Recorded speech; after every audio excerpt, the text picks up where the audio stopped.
Selamat pagi, bersama saya Cindy Raja.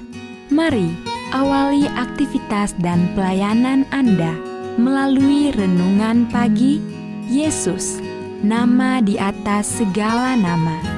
Yesus adalah Alfa dan Omega, pencipta langit dan bumi, pemberi setiap pemberian yang baik dan sempurna, dan pemikul beban besar kita.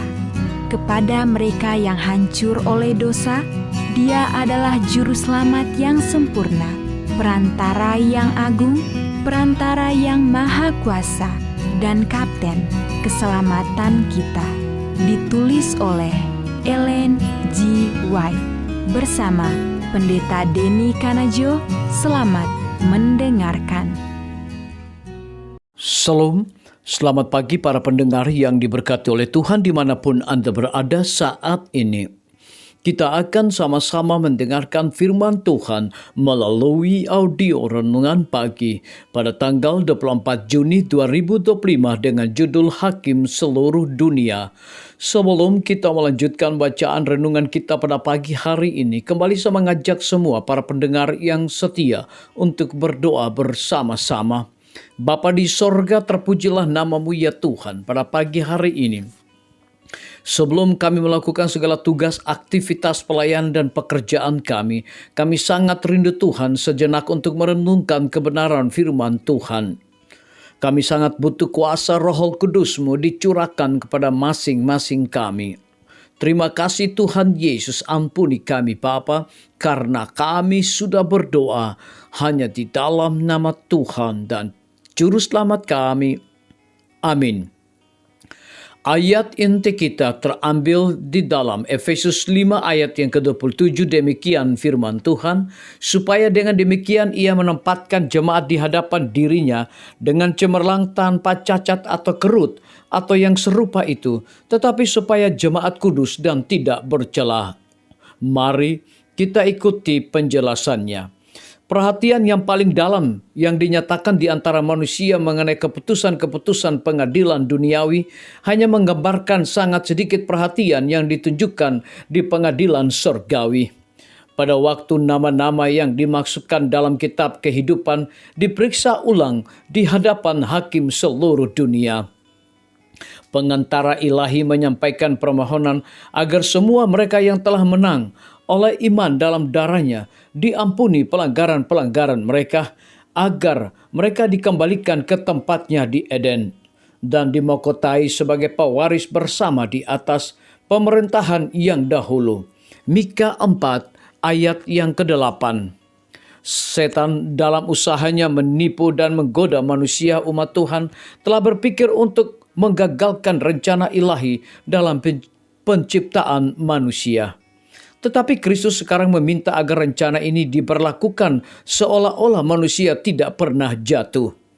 Ia meminta untuk umatnya bukan hanya pengampunan dan pembenaran yang penuh dan sempurna, tetapi memperoleh bagian dalam kemuliaannya dan memperoleh tempat duduk di atas takhtanya. Sementara Yesus memohon bagi orang-orang yang menerima rahmat-Nya, setan menuduh mereka di hadapan Allah sebagai pelanggar-pelanggar. Penipu besar itu berusaha menuntun mereka kepada keraguan-raguan untuk menghilangkan kepercayaan mereka kepada Allah, untuk memisahkan mereka dari kasih-Nya, dan untuk melanggar hukum-Nya.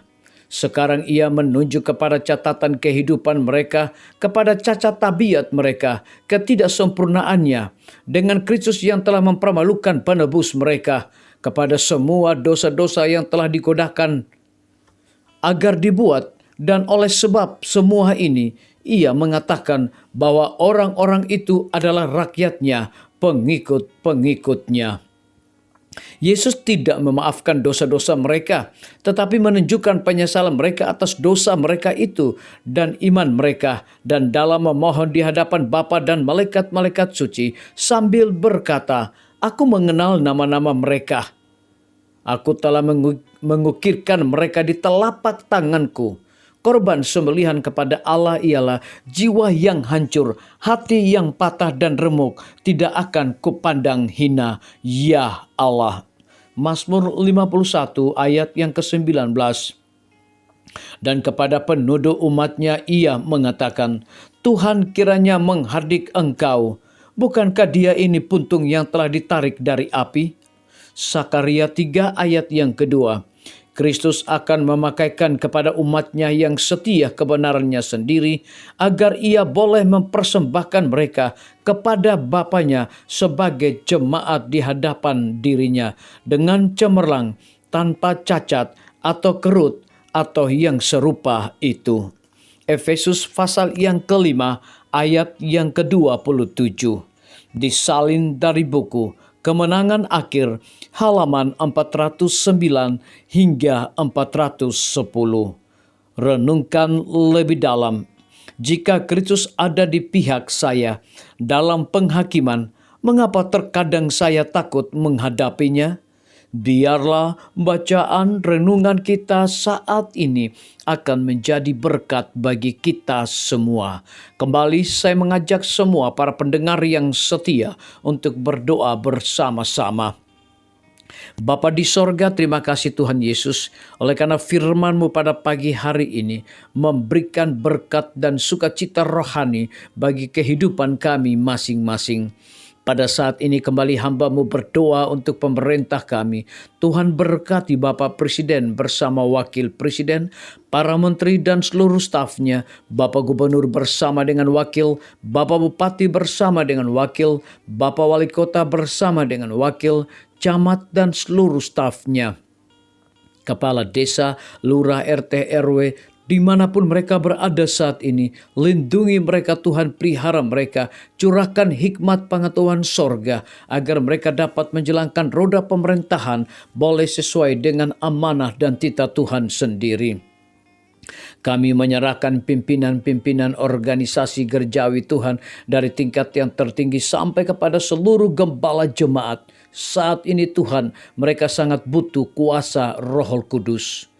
Guru-guru, kepala sekolah, setiap siswa mahasiswa, dosen, rektor di setiap lembaga pendidikan swasta maupun negeri, Tuhan berkati, Tuhan urapi, dan Tuhan juga cukupkan segala kebutuhan mereka, dan mereka dapat mendidik setiap anak-anak untuk memiliki nilai-nilai religius di dalam diri mereka.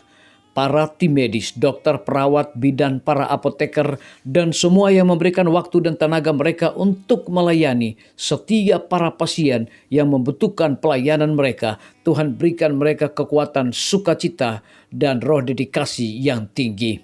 TNI, Polri, PNS, wira swasta, petani, pedagang, nelayan, ojek online, saudara-saudara kami yang ada di dalam penjara, Tuhan berkati mereka, hiburkan mereka, dan cukupkan segala kebutuhan mereka masing-masing. Para pendengar yang setia yang berulang tahun saat ini dimanapun mereka berada, biarlah dengan bertambahnya usia yang Tuhan percayakan bagi hidup mereka, mereka hidup selalu bersyukur dan juga menjadi saluran berkat bagi sesama manusia yang berada di dalam kebimbangan, ketidakpastian hidup. Tuhan berikan iman yang teguh untuk mereka percaya akan janji Tuhan. Terima kasih Tuhan Yesus, ampuni kami Bapa, karena kami sudah berdoa hanya di dalam nama Tuhan dan Juru Selamat kami. Amin. Demikian firman Tuhan yang telah kita dengarkan. Semoga hari ini menjadi berkat bagi kita semua. Sampai jumpa, Tuhan memberkati.